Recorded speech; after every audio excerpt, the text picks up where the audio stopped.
Hi అండి, అందరికీ నమస్కారం. అందరికీ సంక్రాంతి అడ్వాన్స్ సంక్రాంతి శుభాకాంక్షలు అండి. ఈరోజు మేము అయితే లడ్డూలు సంక్రాంతి పండుగ వచ్చింది కదా అండి. అందరూ పండగకి పిండి వంటలు చేసుకుంటారు కదా. నేను కూడా ఫస్ట్ టైం అన్నమాట. మేము మా అమ్మ వాళ్ళ ఇంటికి వెళ్తాము ఎప్పుడైనా. ఫస్ట్ టైం మేము మా ఇంటి దగ్గరనే సంక్రాంతి పండుగ చేసుకుంటున్నాం అన్నమాట. అయితే సంక్రాంతి పండుగకు మా అమ్మాయిలు ఏమన్నా పిండి వంటలు చేయవా మమ్మీ అని అడిగితే నేనైతే ఫస్ట్ స్టార్టింగ్ స్వీట్తో తయారు చేస్తున్నాను.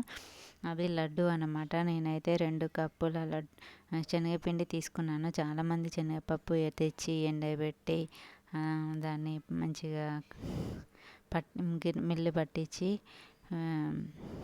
లడ్డు చేస్తారు కదండి. అట్లా కాకుండా నాకేం తెలియదండి, ఫస్ట్ టైం అన్నమాట. అయితే నేనే శనగపిండితోనైతే ట్రై చేస్తున్నాను. బయట తెచ్చిన శనగపిండితోనే ఒక 2 కప్పుల శనగపిండి తీసుకున్నాను. దాంట్లో కొంచెం టేస్ట్ బాగుంటుందంట అని చాలామంది అంటారు. కొంచెం స్వీట్లో సాల్ట్ వేసుకుంటే చాలా బాగుంటుందని చెప్పారు. అందుకే నేను కూడా టేస్ట్ ఉంటుందని కొంచెం అయితే సాల్ట్ వేసి చూశానండి అందులో. తర్వాత బూందీ పొంగాలి కదండి. బూందీ పొంగడానికి కొంచెం వంట సోడా కూడా వేసాను. అవన్నీ వేసి బాగా జల్లించానండి. జల్లించడం వల్ల అంటే పిండి కొంచెం మెత్తగా మంచిగా సాఫ్ట్గా వస్తుంది. పైన ఏదైనా బరుసలు కానీ చిన్న పప్పు ముక్కలు ఉంటాయి కదండి, అవి పోతాయి అన్నమాట. అవి పోతే పిండి అప్పుడు మంచిగా సాఫ్ట్గా ఉండి బూందీ కూడా బాగా పొంగుతుందని మా ఫ్రెండ్ చెప్పిందండి. అందుకే నేను కూడా అలానే చేశాను. దీన్ని అయితే బాగా కలుపుతున్నాను వాటర్తోని. సంక్రాంతి పండగకి చాలామంది పిండి వంటలు, పల్లెటూళ్ళలో అయితే సంక్రాంతి వచ్చిందంటే చాలామంది సకినాలు చుట్టుకుంటారండి. మా చిన్నప్పుడు అయితే మా అమ్మ అయితే సకినాలు అయితే కుంచెడు అంటే మీకు ఎలా చెప్పాలండి, కుంచెడు అంటే బిందె టైప్లో ఉంటుందండి. దానడి పిండి పట్టించుకొచ్చేది, సకినాలు పోసేదండి అప్పట్లో. ఇప్పుడైతే అందరూ ఎప్పుడు కావాలంటే అప్పుడు ఏది నచ్చితే అది చేసుకుంటూ ఉంటారు కదండి. లేకపోతే బయటనైనా కొనుక్కొచ్చుకొని తింటారండి.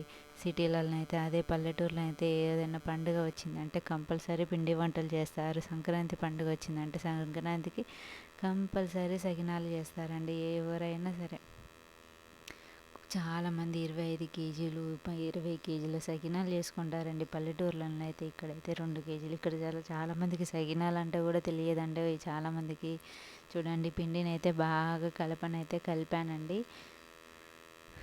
కొంచెం జోరుగా కలుపుకోవాలంట. అది ఎలానంటే ఇడ్లీ దోశ పిండిలా కాకుండా ఇటు ఊతప్పంలా కాకుండా మీడియం సైజులో కలపాలని చెప్పింది మా అమ్మ అయితే. నేనైతే ఇస్తరితోని బాగా కలిపిన తర్వాత దీన్ని అయితే ఆయిల్ అయితే బాగా కాగాలి.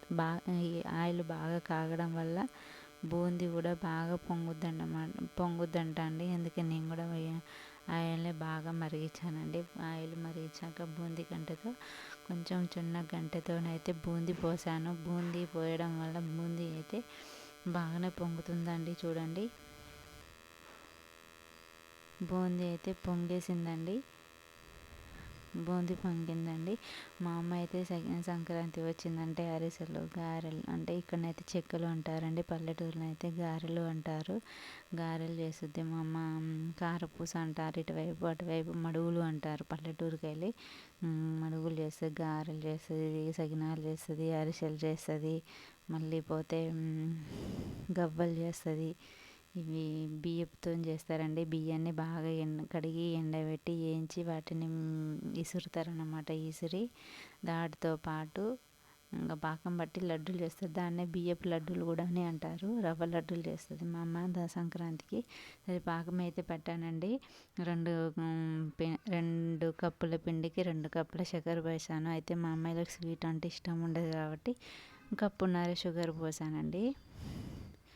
పాకంలో కొంచెం అయితే నేను దాన్ని కలర్ వేసాను, ఫుడ్ కలరు, కొంచెం మంచిగా ఉంటుందని. అందులో కొంచెం జీడిపప్పులను కిస్మిస్ కూడా యాడ్ చేశాను. తర్వాత బూందీ అయితే కొంచెం బూందీ మిక్సీ పట్టాను, కొంచెం బూందీ ఇందులో పాకంలో పోసాను. తర్వాతకి చిన్నమ్మాయి అయితే మిక్సీ పట్టుకొని వచ్చింది. ఆ బూందీ పిండిని కూడా ఇందులో కలిపి పక్కన పెట్టాను. ఎందుకంటే పని అంతా అయిపోయాక చల్లారినాక అవి చుట్టుకుంటే బాగా కాలదు కదా అండి. అప్పుడైతే ఇప్పట్లోనైతే పల్లెటూరులో అంటే విడిగానే చేస్తారు. నాకు సాయం చేద్దామని మా పెద్దమ్మాయి కూడా వచ్చేసింది. అయితే మా పెద్దమ్మాయి ఏం చేసిందంటే, మమ్మీ అలా అయితే మనకు లడ్డూలు చుట్టడం రాదు కదా అని ఒక కవర్ తీసుకొచ్చింది. ఇది కవర్లో కొంచెం ఒక గంటెడు బూందీ పోసి దాన్ని ఇలా ఒత్తామండి, అది లడ్డు లెక్క రెడీ అయిపోయింది. తిరుపతిలో చాలామంది అంటారు, తిరుపతిలో కూడా ఇలానే లడ్డూలు కూడా ప్రిపేర్ చేస్తారంట కవర్లో వేసి. మీరు కూడా ఒకసారి అయితే ట్రై చేసి చూడండి. లడ్డూలు అయితే బాగా వచ్చాయి. చేయడం రాకున్నా ఫస్ట్ టైం అయినా పర్లేదండి, నేనైతే బాగానే చేశాను అనుకుంటున్నాను. నేను ఎలా చేశానో మీరు కామెంట్ చేసి చెప్పండి నాకు. మీరు కూడా సంక్రాంతి పండగకి ఏమేమి పిండి వంటలు చేశారో నాకు కామెంట్ బాక్స్లో కామెంట్ చేసి చెప్పండి. చూడండి, అటు ఇటు చేసి అయితే మమ్మీ నేను ఇద్దరం కలిసి అయితే లడ్డూలు మొత్తం కంప్లీట్ చేసాము. చూడండి, చూడడానికి అయితే బాగున్నాయి, నూరు అయితే ఊరిపోతున్నాయి. మీరు కూడా ఒకసారి ట్రై చేసి లడ్డూలు మీరు ఎలా చేశారో నాకు చెప్పండి. ఈ వీడియో కనుక మీకు నచ్చినట్లయితే లైక్ చేయండి, షేర్ చేయండి, కామెంట్ చేయడం మర్చిపోకండి. ప్లీజ్ సబ్స్క్రైబ్ చేసుకోండి, కొంచెం సపోర్ట్ చేయండి ప్లీజ్ అండి. మంచి మంచి వీడియోలతో మేము ముందుకు వస్తానండి. బాయ్ బాయ్ అండి. అందరికీ అడ్వాన్స్గా సంక్రాంతి, మరి ఒకసారి సంక్రాంతి, భోగి, మకర కనుమ అందరికీ కలిపి శుభాకాంక్షలు అండి. బాయ్ అండి.